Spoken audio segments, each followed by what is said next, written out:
du Seigneur Jésus-Christ. Acclamez le bon Dieu, le grand Dieu, le Dieu Tout-Puissant, le Seigneur des Seigneurs, le lion de la tribu de Juda, le Dieu qui vit et qui vit toujours dans nos vies et il ne laisse jamais son peuple dans le désarroi. Que le nom de Dieu Tout-Puissant soit élevé. Donnez de fortes acclamations.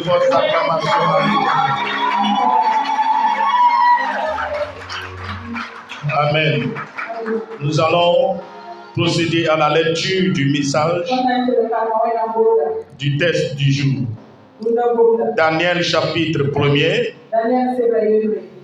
les 10 premiers versets. Il est écrit: la 3e année du règne de Joachim, roi de Juda, Nebuchadnezzar, roi de Babylone, marcha contre Jérusalem et l'assiégea.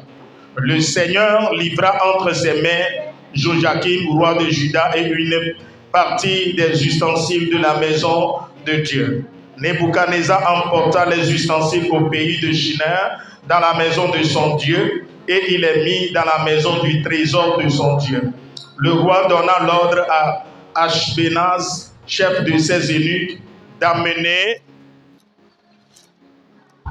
quelques-uns des enfants d'Israël de race royale ou de famille noble, de jeunes garçons sans défaut corporel, beaux de figure, doués de sagesse, d'intelligence, d'instruction, capables de servir dans le palais du roi, et à qui on enseignerait les lettres, la langue des Chaldéens. Le roi leur assignant pour chaque jour une portion des mets de sa table et du vin dont ils buvaient, voulant les élever pendant les 3 années, au bout desquelles ils seraient au service du roi. Il y avait parmi eux, donc les enfants du Juda, Daniel, Anania, Michaël et Azaria. Le chef des eunuques leur donna des noms: à Daniel celui de Belshazzar, et à Anania celui de Shadrach, et à Michaël celui de Meshach, et à Azaria celui de Abednego. Daniel résolut de ne pas se souiller par les mains du roi et par le vin, et le roi buvait, et il priait le chef des eunuques de ne pas l'obliger à se souiller. Dieu fit trouver à Daniel faveur et grâce devant le chef des eunuques, et le chef des eunuques dit à Daniel: je crains mon Seigneur le roi, qui a fixé ce que vous devez manger et boire. Car pourquoi verrait-il votre visage plus abattu que celui des jeunes gens de votre âge? Vous exposeriez ma tête auprès du roi. Amen. Amen. Veuillez vous asseoir.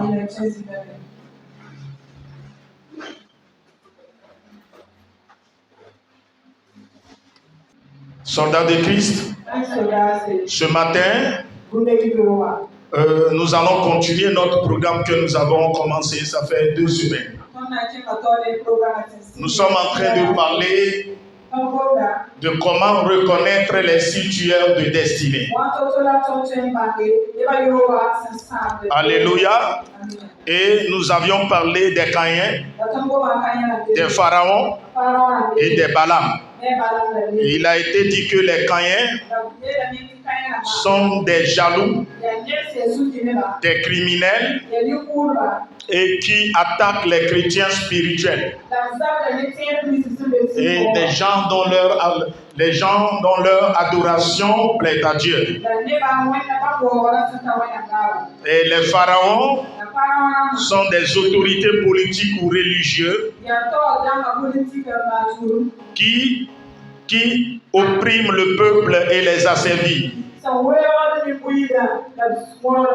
Les pharaons sont aussi idolâtres.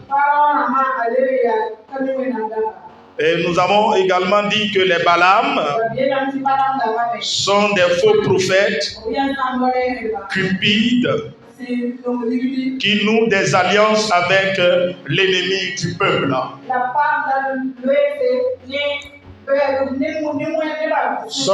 sont des gens qui sont à l'église, qui poussent des chrétiens spirituels, qui poussent les enfants de Dieu à commettre l'idolâtrie, à commettre le péché sexuel, l'immoralité sexuelle.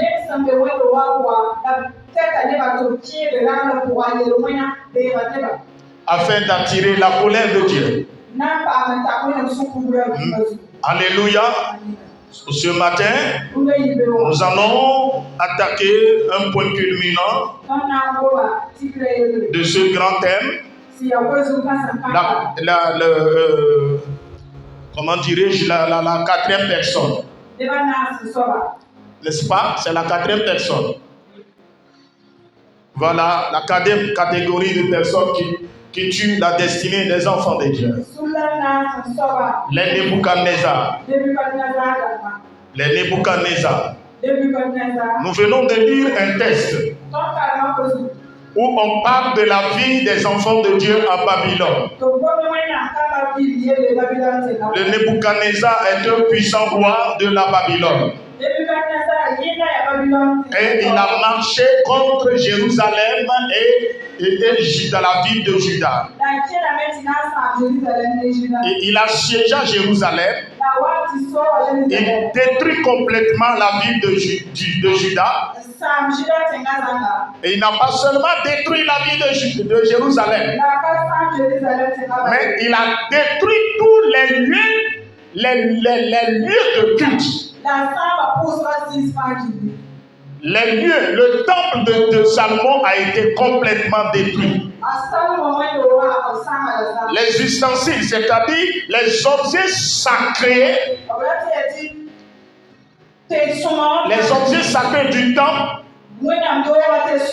ont été pris et il les a amenés dans la maison de son Dieu.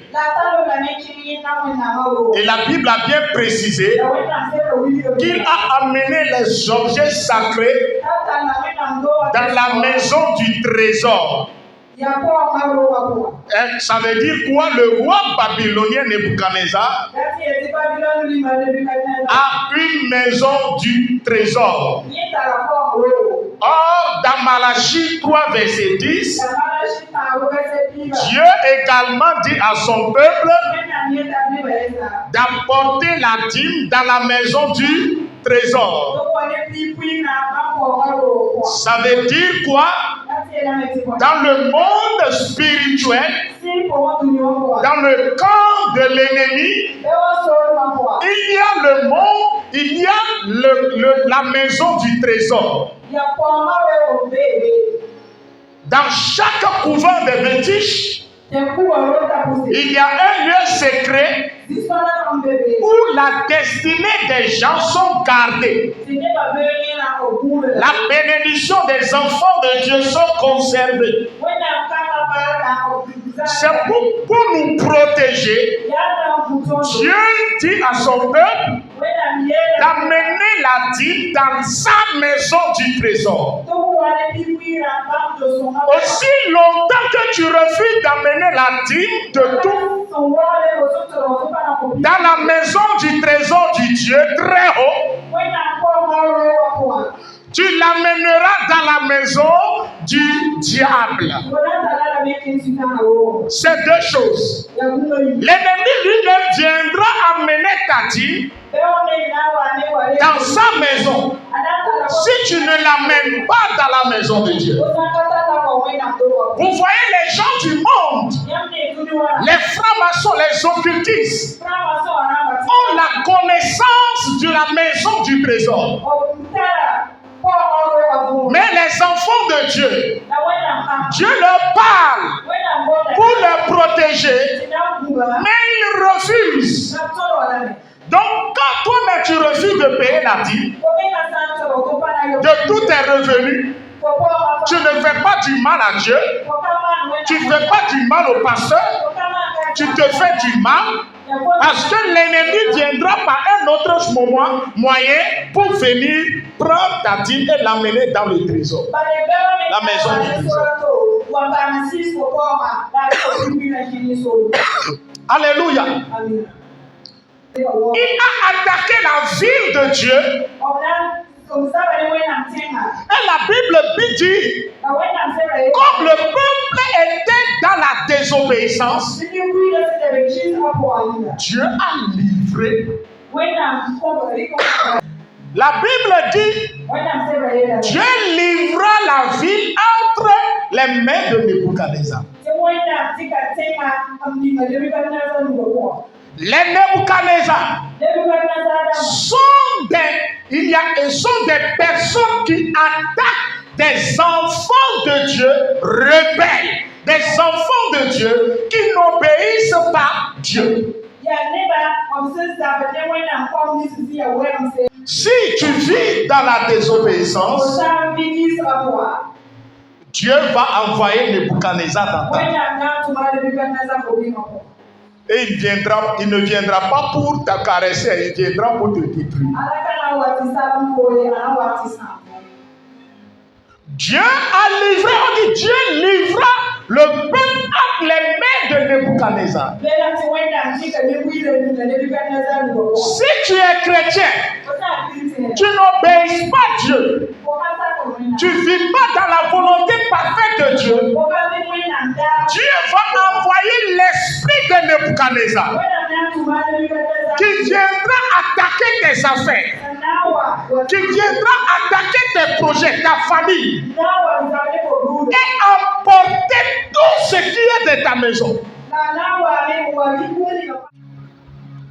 Il y a un puissant démon qui est caché derrière Nebuchadnezzar. Et quand il vient, tous les lieux qui sont sacrés, il attaque les lieux sacrés, les choses sacrées, les objets sacrés de Dieu. Et il fait quoi? Il les amène dans son couvent.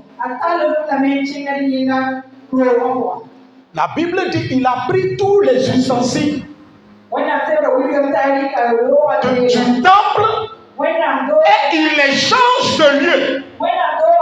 Et il les amène dans le couvent de ses fétiches.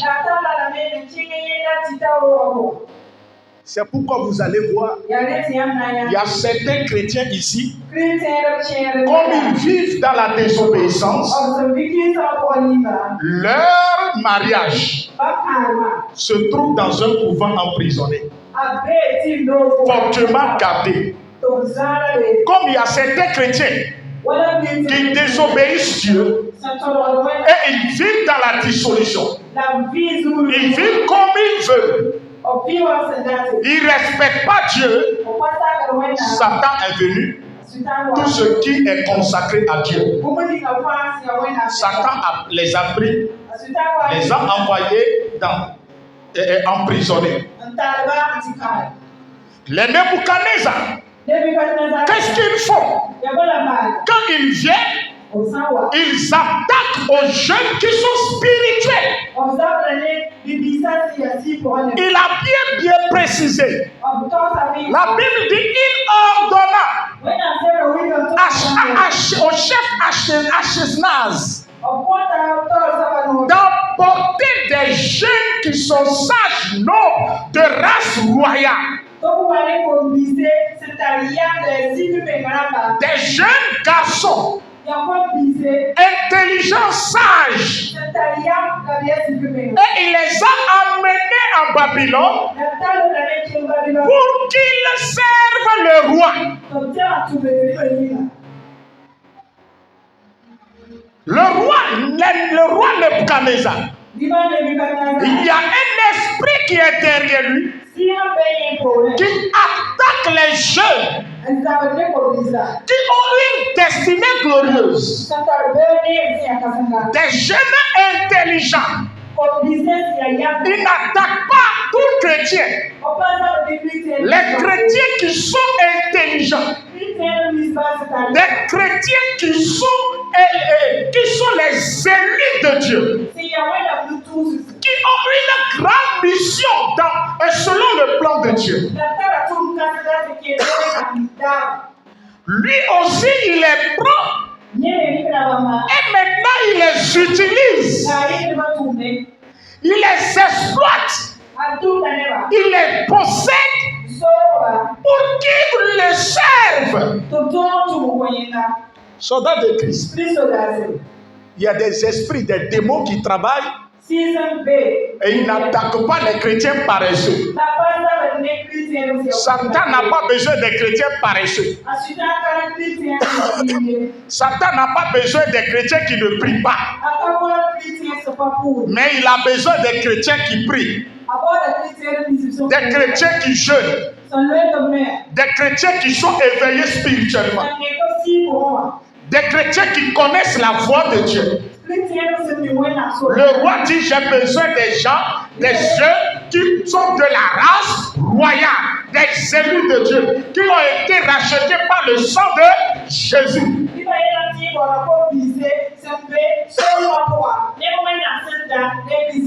Hey, quand tu es à l'église, si tu es enfant de pasteur, tu ne pries pas beaucoup. Il faut savoir que l'esprit là viendra te réclamer.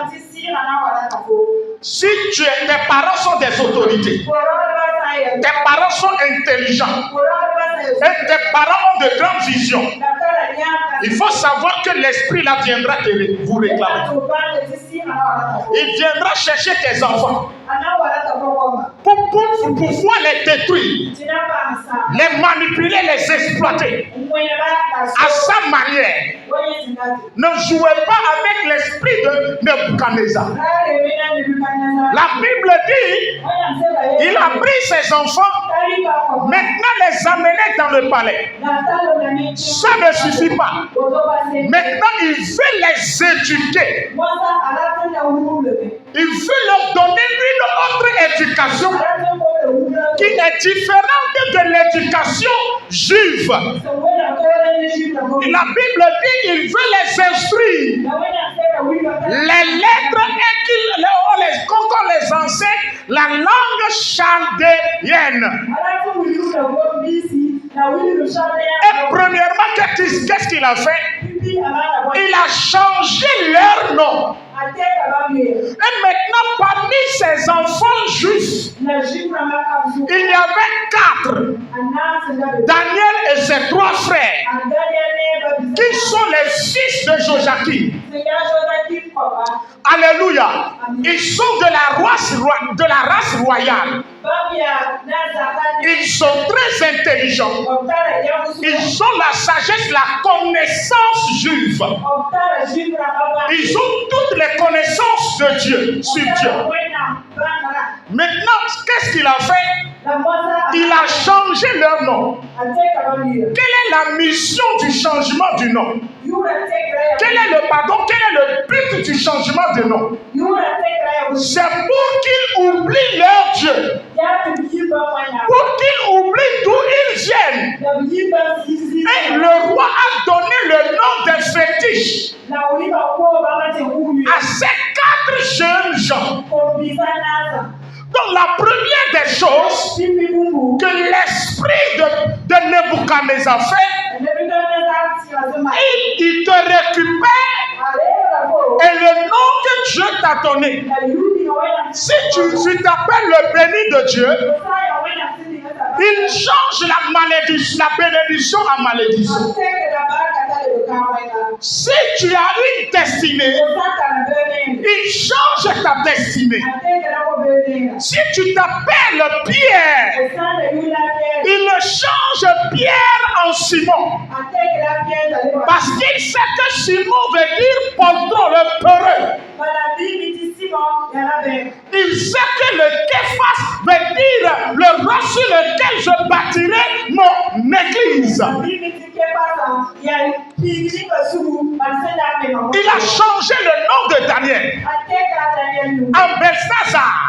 Quand il a changé leur nom, Anania est devenu Shadrach. Michaël est devenu Mishak. Azaria est devenu Abednego. Et ces noms-là sont des dérivés de Dieu Baal et de Dieu Bel.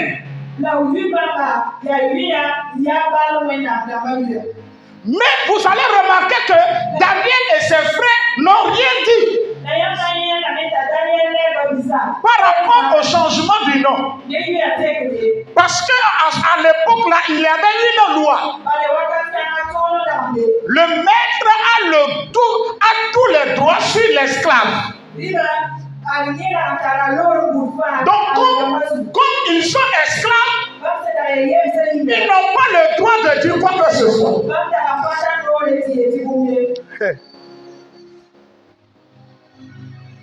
Touche ton prochain et dis-lui, ne dors pas. Quand on te change du nom, garde le silence. Travaille en esprit pour neutraliser l'effet que le nom aura sur ta vie. Il utilise les mamans, les parents. Quand un enfant commet une faute à la maison, regarde comment toi tu es bête là. Mon enfant, toi là tu es trop bête. Quand ta maman te donne ce nom, ne dis rien, garde le silence et prends le sang de Jésus, le neutraliser dans ton cœur. Mon enfant, toi tu es un vaurien. Tu es un vaurien. Regarde-moi ce vaurien, la tête d'un vaurien. Un parent qui insulte son enfant, tu ne sais pas que c'est l'esprit de Baal, l'esprit de Nebuchadnezzar qui travaille comme ça.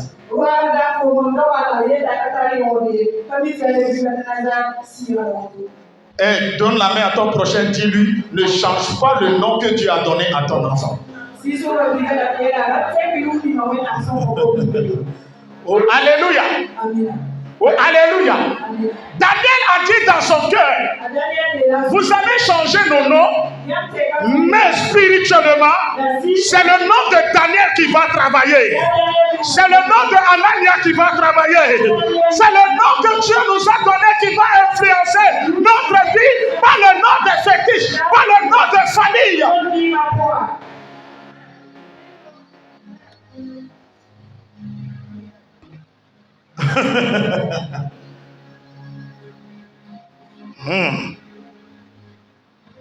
Maintenant le roi dit, vous savez, nous allons utiliser l'éducation pour détruire ces jeunes gens,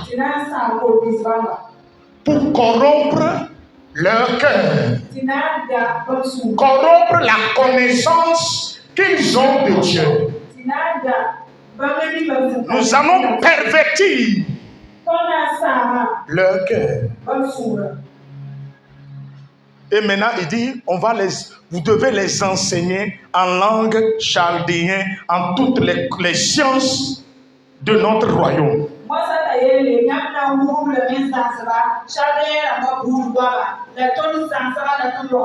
Voilà, c'est l'esprit de Nebuchadnezzar qui travaille actuellement dans le monde.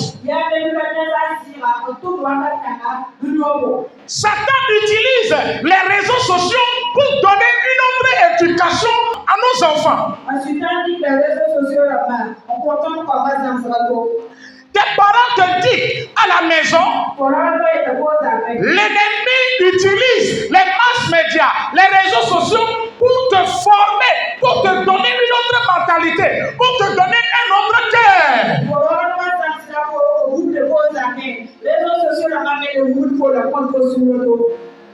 Ton enfant que tu as bien éduqué, toi-même tu n'as jamais touché à la cigarette. C'est ton enfant qui commence par fumer. Il a appris ça où? Sur Internet. Sur TikTok. Sur Facebook, YouTube. Ton enfant est devenu rebelle. Ton enfant est devenu arrogant. Parce qu'il voit les choses. Il reçoit une autre éducation au moment où les parents dorment.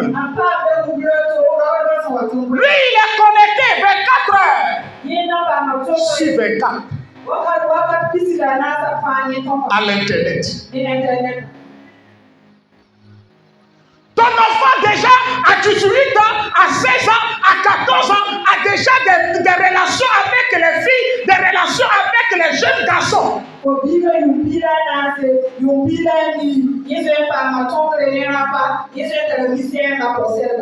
À la maison, il est calme. Mais dehors, c'est lui qui drague les filles. Si on te dit que ton enfant est bandit, tu dis non, mon enfant là, je l'ai bien éduqué. Il a reçu une bonne éducation.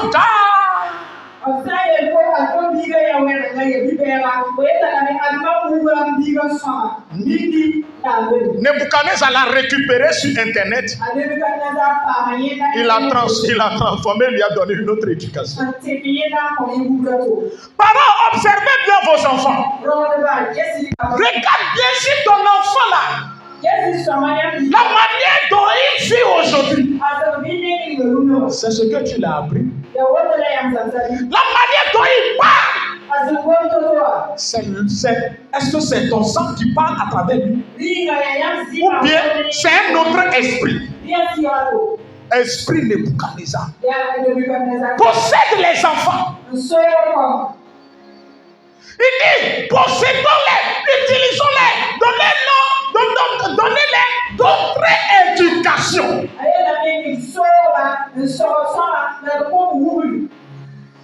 Esprit Nebuchadnezzar, c'est un esprit très dangereux qui tue plus la destinée des jeunes. Parce que lorsqu'il est arrivé à Jérusalem, il a seulement ramassé tous les jeunes du pays. Pourquoi? Parce qu'il sait que la jeunesse est la relève de demain. Et il a laissé les yeux là à Jérusalem. Les jeunes ont été emportés. Je fais très attention. Papa, maman, surveillez vos enfants. Sinon, l'esprit de Nebuchadnezzar va rentrer dans ta maison et voler le cœur de ton enfant, voler le cœur de tes enfants. Maintenant, il dit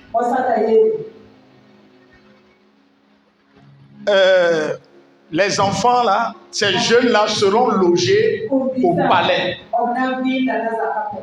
Et vivre au palais royal, il faut être quelqu'un. C'est une vie de luxe. Écoutez-moi bien, l'esprit de Nebuchadnezzar, c'est l'esprit qui utilise le luxe pour gagner le cœur de la jeunesse.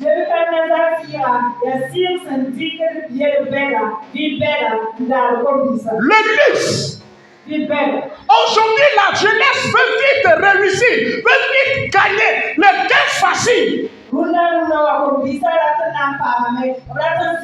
Nebuchadnezzar les a logés dans son palais. Et qu'est-ce qu'il a fait?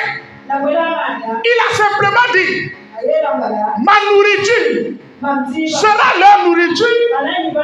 Le vin que je bois, c'est le vin là qu'ils eux aussi boiront.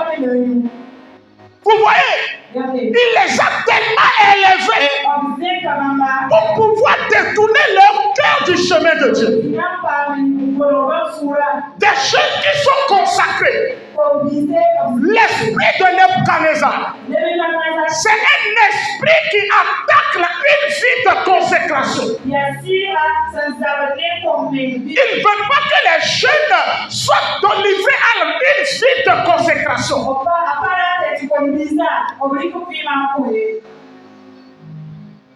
Il a utilisé le luxe pour les amener à oublier leur vie chrétienne. Pour qu'ils oublient d'où ils viennent. Mais la Bible a dit, dans Daniel chapitre 1 verset 8, Daniel a résolu de ne pas manger les mains du roi et boire son vin. La vie de la consécration. Et il dit, je ne l'utiliserai pas les mains du roi pour souiller l'Esprit de Dieu sur ma vie. L'esprit de Nebuchadnezzar, c'est l'esprit qui atteint une église éveillée, une église qui a la vie, qui témoigne la vie de l'esprit, la vie de Dieu, la vie de Christ, où il y a la vie de l'esprit, le témoignage de la vie.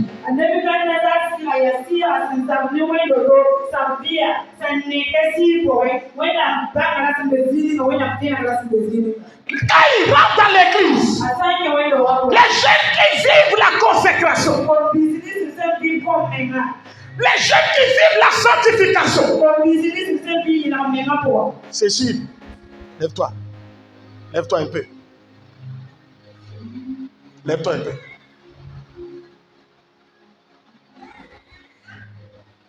Les jeunes qui vivent la sanctification, qui doivent se sanctifier et continuer à se sanctifier. Le roi a fait quoi? Le roi a dit, donnez-leur ma nourriture et mon vin. Mais lorsqu'ils voulaient changer leur nourriture, on a changé leur nom. Daniel n'a pas réagi. Mais lorsqu'on leur a imposé la nourriture, un menu alimentaire qui est différent de leur, écoutez-moi bien, Daniel a réagi en même temps. Pourquoi les Juifs ne mangent pas n'importe quoi?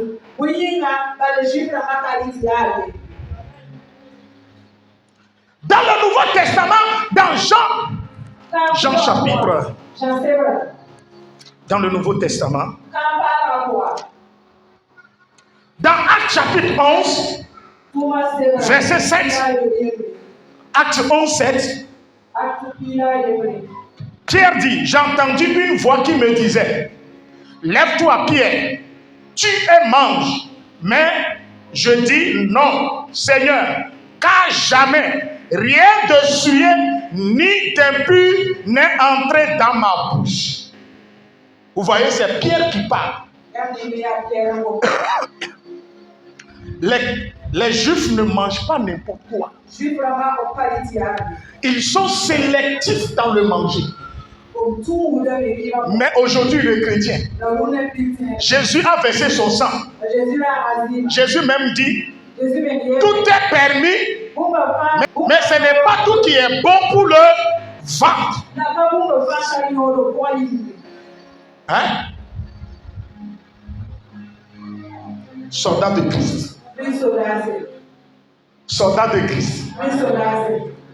Vous voyez, c'est toujours le même esprit qui travaille dans le monde aujourd'hui. Avec spaghetti, on t'a eu. Le monsieur a déjà couché avec toi. Il a déjà connu ta nudité. Avec iPhone, il te donne 50 000 par mois. Il a payé pour scooter pour toi. Et regarde comment ta vie est devenue. Regarde comment tu vis. Il a enlevé tout de toi. La vie de luxe. L'ennemi a utilisé cette stratégie pour détruire beaucoup de chrétiens. Les chrétiens, même les jeunes qui sont dans le monde,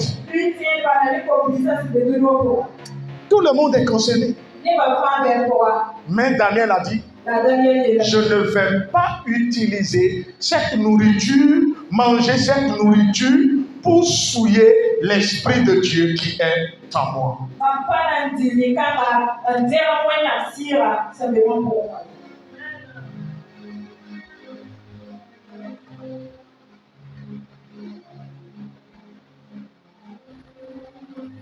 C'est l'église qui mange aujourd'hui n'importe quoi.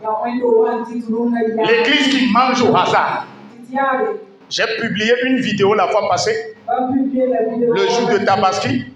Ou une femme, elle a partagé ça sur les réseaux sociaux. Ou une femme, avant de tuer le bœuf, elle a imposé la main sur l'animal. Et elle faisait des prières. Or, nous les chrétiens, nous savons que quand on impose la main sur un animal et on prie, on transfère sur l'animal nos péchés, nos malédictions, nos fardeaux. Donc l'animal devient quoi? Souillé. Et il est chargé de nos fardeaux. Daniel a su que il peut détruire sa destinée par la nourriture.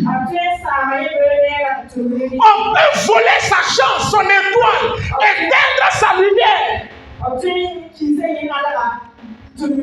Pas le manger. Il a refusé. Mais toi, tu manges n'importe comment. Tu manges au hasard. Tu manges n'importe où. Il suffit seulement de dire non, il faut manger là. Non, tu n'as pas confiance en moi. C'est mon ami, tu manges n'importe où. Les gens ont perdu leur destinée à cause du manger. Cette nourriture est consacrée quoi? Au Dieu parle. Le roi ne mange pas n'importe quoi. Il ne mange pas n'importe quelle viande. Daniel a compris cela. Il dit, le roi, tu as menti. Tu ne peux pas nous avoir. Tu ne peux pas détruire facilement notre destinée. Nous sommes vraiment intelligents. Alléluia. Oh, alléluia. Alléluia. Dis à ton prochain, ne permets à personne de détruire facilement ta destinée. Écoutez, Jacob était animé par l'esprit de Nebuchadnezzar. Il voulait la destinée, la gloire, la bénédiction de son frère. Qu'est-ce qu'il a fait? Il prépare. Et son frère a faim. Le frère, je veux manger un peu la viande.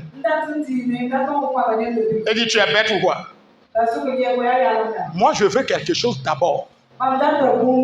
Jure-moi que si tu manges ce plat-là, à travers ce plat, je deviendrai le grand frère et toi tu deviendras le petit frère. Le droit d'aînesse, j'aurai le droit d'aînesse. Celui qui a le droit d'aînesse est l'aîné. Celui qui a droit à l'héritage. Oh. Et Saül, comme il est ignorant, eh bien, le droit d'aînesse, je vais faire quoi avec le grand frère? Je chie sur ça. Jacob dit, il faut me jurer. Et il a juré. Il dit, à partir d'aujourd'hui, je te donne le droit d'aînesse. Et Jacob dit, ok, prends la nourriture. Et lui, il a mangé. Il est rassasié.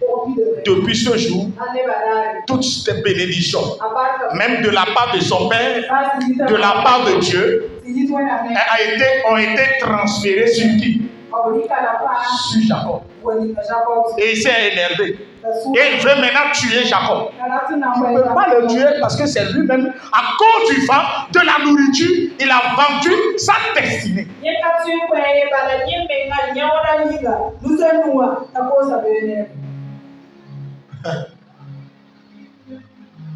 On ne mange, dis à ton prochain, on ne mange pas n'importe quoi.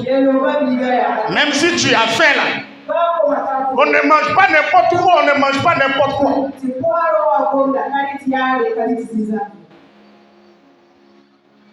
C'est pas parce que c'est la viande et que c'est bon à manger. Tu peux vendre ton étoile, ton notion, ta grâce à travers la nourriture.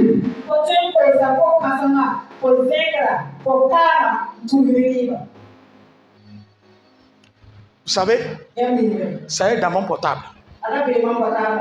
Ça là même, j'ai pas dit. Oui, je n'ai pas dit à maman. J'ai dit à maman Sylvie lui-même. Le premier jour, nous sommes allés pour prier chez elle.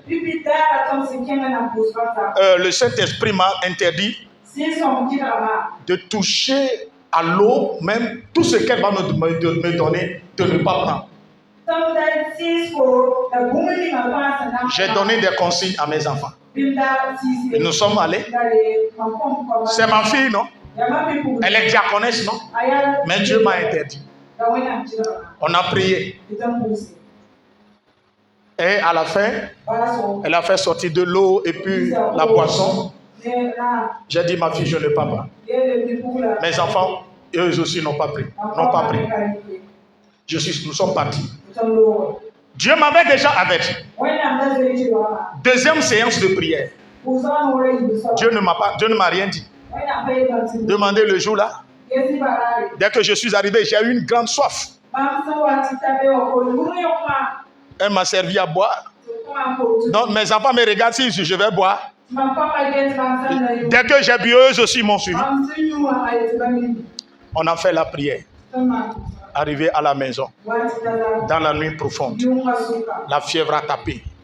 Je suis gravement tombé malade. C'est depuis ce jour.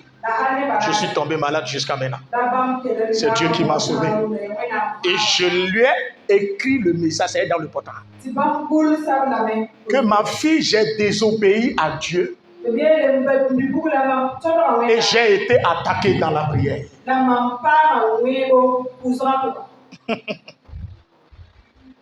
Mais j'ai rien dit à Kossi, j'ai rien dit à mes enfants. Dieu m'a déjà averti. À travers nourriture. Bien-aimé, c'est pourquoi, pour protéger ton pasteur, même si tu l'aimes comment, faut pas préparer, aller lui donner à manger. Même si tu n'as rien derrière la tête, toi tu prépares avec un bon cœur, tu déposes, les démons peuvent rentrer dedans et peuvent te créer un problème. Vous avez compris? C'est ça. L'eau seulement, j'ai bûché ma fille. Je suis attaqué, tombé gravement malade. Ça m'a coûté. Je l'ai même appelé. Je l'ai expliqué. Elle dit, papa, tu vas faire comment? J'ai dit, laisse. Je vais demander pardon. Je demandais pardon à Dieu. J'ai supplié Dieu. Et il m'a pardonné. Je suis guéri. Mais j'ai des séquelles. Donc faisons très attention. Tu peux perdre une onction à travers simple pain. À travers le vin, simplement. Simple. On peut te prendre, te donner seulement de l'eau. Bois, ma soeur, bois, ma fille. Mais si Dieu t'avertit, ne touchez pas. Ce matin, nous allons prier. Toi qui as perdu quelque chose à travers la nourriture, à travers le manger, tu vas la récupérer au nom de Jésus. Tu vas récupérer ta bénédiction au nom de Jésus. Toi qui as perdu ta gloire, toi qui as perdu ta destinée, à travers la manger. C'est la prière que nous allons faire ce matin. Ne jouez pas avec la vie spirituelle. C'est pas parce que le Saint-Esprit est avec toi et que certains défis là, tu peux rapporter la victoire. Même si on dit, le peuple a désobéi à Dieu, Dieu les a livrés. Quand il y a petite faille, l'ennemi rentre en même temps et il prend tout. Il détruit tout.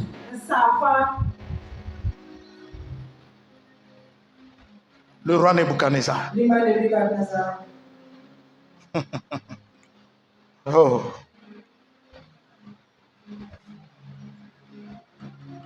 Dis-moi amen. Aujourd'hui dans la société,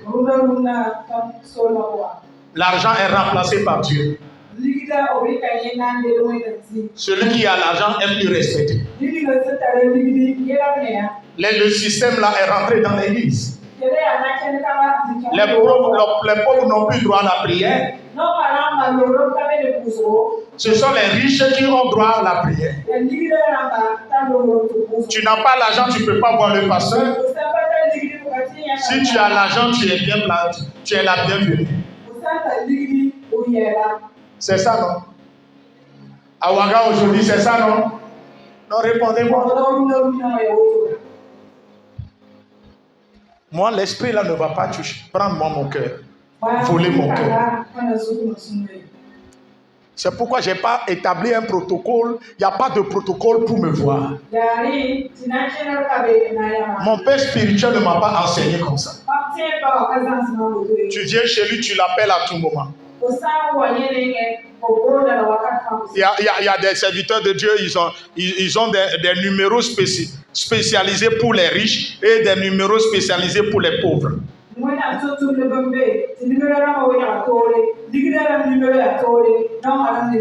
Moi, je ne suis pas cette personne-là. Je ne suis pas ce ton de Dieu. Je suis là pour vous tous. Dis-moi amen. Je suis là pour vous tous. Amen. Oh. Qui veut me voir? Et on a pris de l'argent chez lui. Qui veut me voir? Et ça fait 3 mois, il ne m'a pas vu. Et je ne l'ai pas reçu.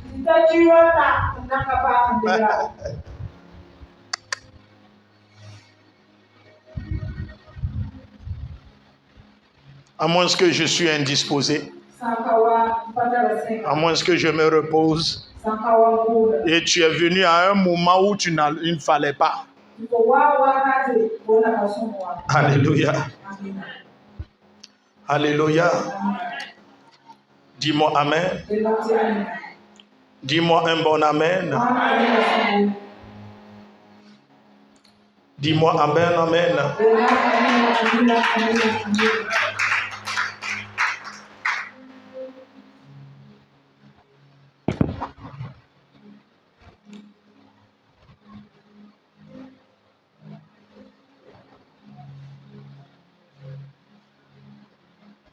L'Église doit beaucoup travailler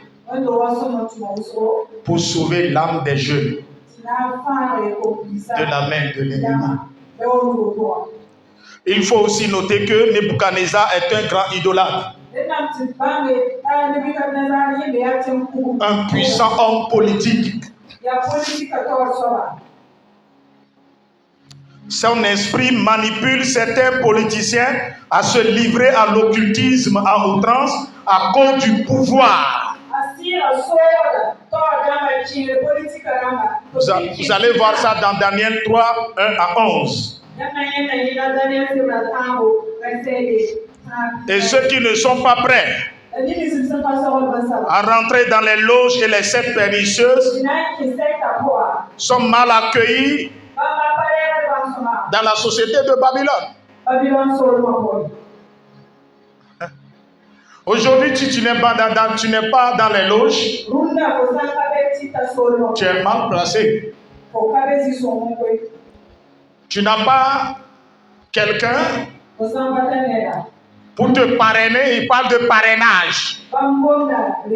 Qui est ton parrain? Tu veux chercher du travail et on te pose la question. Qui est ton parrain? Il faut savoir que tu es dans quelle loge et quelle est la personne qui t'a fait rentrer dans la loge.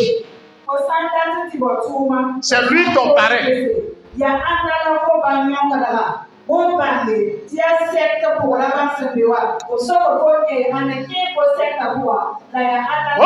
l'Église doit être ferme sur certaines décisions. Ne pas succomber à la tentation. Mais malheureusement, à cause du gain facile, le pouvoir de certains serviteurs de Dieu ont abandonné le chemin de la foi et ont tissé des alliances avec des démons. pour devenir célèbre, riche et avoir une méga église. Vous voyez? Moi aussi, mon église doit vite être je dois avoir une grande église. Je ne suis pas pressé. Il y a des gens, certains serviteurs qui m'ont dit il faut avoir certaines stratégies pour faire rentrer les gens à l'église. Et il ne faut pas trop prêcher le péché.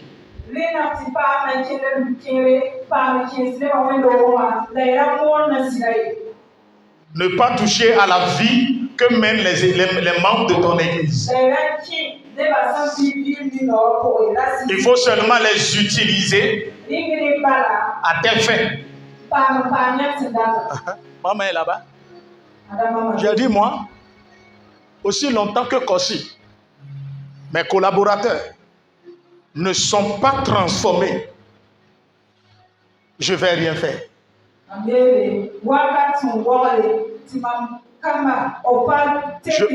ne peux pas les ordonner en tant que pasteur. Il faudrait qu'ils aient d'abord le cœur de serviteur. Avant qu'on dise que Kossi est pasteur. Dans le bon sens. Il dit non. Ouvre une église et envoie le seulement. Lui, il n'a qu'à travailler, utilise le seulement.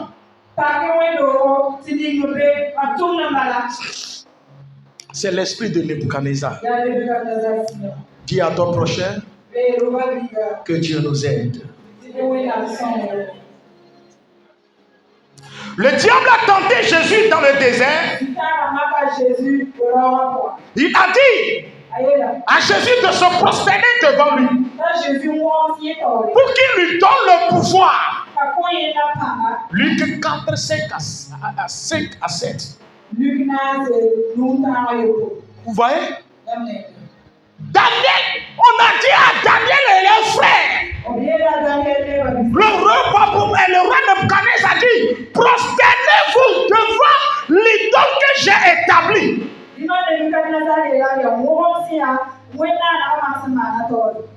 Satan même a dit à Jésus, prosterne-toi devant moi. Mais qu'est-ce que Jésus a dit? Satan a dit à Jésus, je te donnerai toute cette puissance et la gloire de ces royaumes, car elle m'a été donnée. Et je la donne à ceux à qui je veux. Si donc tu te prosternes devant moi, elle sera toute à toi. Vous voyez, non, c'est Satan qui parle à Jésus.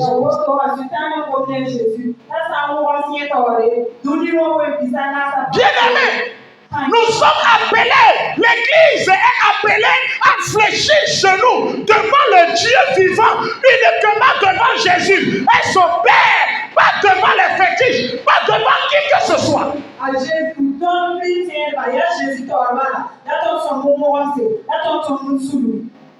Mais malheureusement, certains serviteurs qui sont pressés de devenir riches se prosternent devant les fétiches, devant les démons, pour avoir la puissance, l'onction.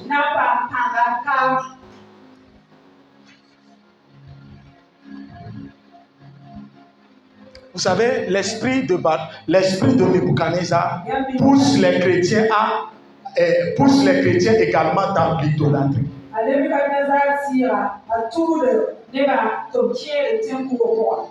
Si tu aimes quelque chose plus que Dieu, l'idolâtrie est que tu remplaces quelque chose par Dieu dans ton cœur. C'est ça l'idolâtrie. Si l'argent remplace Dieu, l'argent a plus de valeur que Dieu pour toi. Tu es idolâtre. Tu t'es déjà prosterné. Si tu aimes ton habillement plus que Dieu, tu aimes les choses de ce monde plus que Dieu, plus que d'obéir à Dieu. Bien bien-aimé, tu t'es déjà prosterné ce matin. Vous voyez, non? Le roi a changé leur nom et il a établi un hôtel. Il a établi une idole et il a fait des sacrifices. Et il oblige Daniel et le frère de se prosterner devant. C'est petit. Mais Daniel, on dit, nous n'avons jamais fléchi genoux devant cette statue.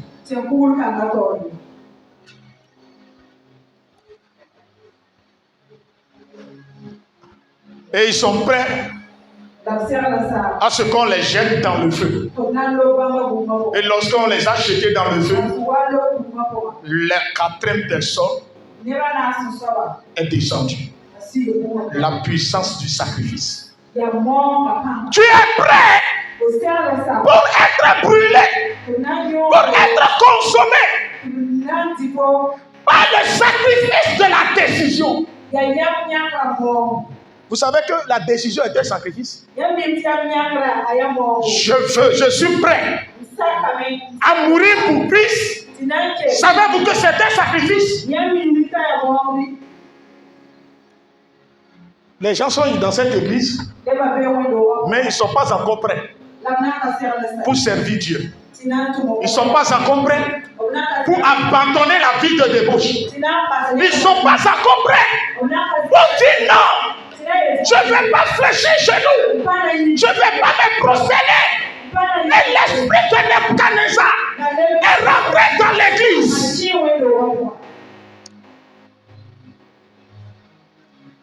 L'homme n'a plus de valeur pour son prochain. Hein? Il n'y a plus de respect. Attention. Il n'y a plus de respect. Tout le monde est devenu quoi? Indépendant, arrogant. Pour l'amour de Dieu. Soldat de Christ. Soldat de Christ. Changer de vie. Changer de comportement. Soyez prêts à fléchir genoux devant le Christ unique. Que de vous prosterner devant les choses de ce monde. Les choses de ce monde vous séparent de Dieu. Si les choses du monde vous séparent de Dieu, il faut savoir que tu as déjà prosterné. Tu t'es déjà prosterné. Tu t'es déjà prosterné.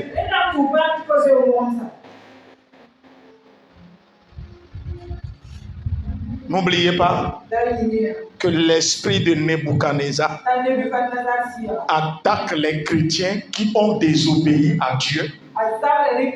Et Dieu cherche un moyen pour les détruire. C'est Dieu même qui livre les désobéissants à Nebuchadnezzar. Ça veut dire l'esprit de Nebuchadnezzar, aussi longtemps que tu es en bon terme avec Dieu, Dieu ne peut pas te livrer à qui? À ce démon pour qu'il te détruise. Le secret pour vaincre l'esprit de Nebuchadnezzar est de garder ton alliance et d'être dans l'alliance avec Dieu. C'est tout le secret. Si tu es en dehors de l'alliance et Dieu se met en colère contre toi, c'est pas ça. Dieu même va amener qui? Nebuchadnezzar pour venir te détruire. Détruire ta maison, détruire ton travail, détruire tout ce que tu as construit et tout emporter. Ce matin, peut-être tu as désobéi. C'est la prière que nous avons faite. Tu as désobéi à Dieu en quelque chose. Jusqu'à présent, Dieu te parle. Il dit: pardon, ma fille, change-toi. Tourne ton cœur vers moi. Mais tu es toujours rebelle à la foi de Dieu. Mais peut-être Dieu a laissé une porte pour faire entrer Nebuchadnezzar dans ta vie. Pour faire entrer Nebuchadnezzar dans tes affaires. Nous allons faire une prière pour demander pardon à Dieu pour que notre vie, nos affaires, nos projets ne soient pas livrés à Nebuchadnezzar. Nous allons supplier Dieu. Amisé, tu vas venir nous conduire. Et surtout là, écoutez-moi bien. On dit le peuple, Dieu a livré le peuple à qui? À Nebuchadnezzar. Un domaine de ta vie est livré à Nebuchadnezzar.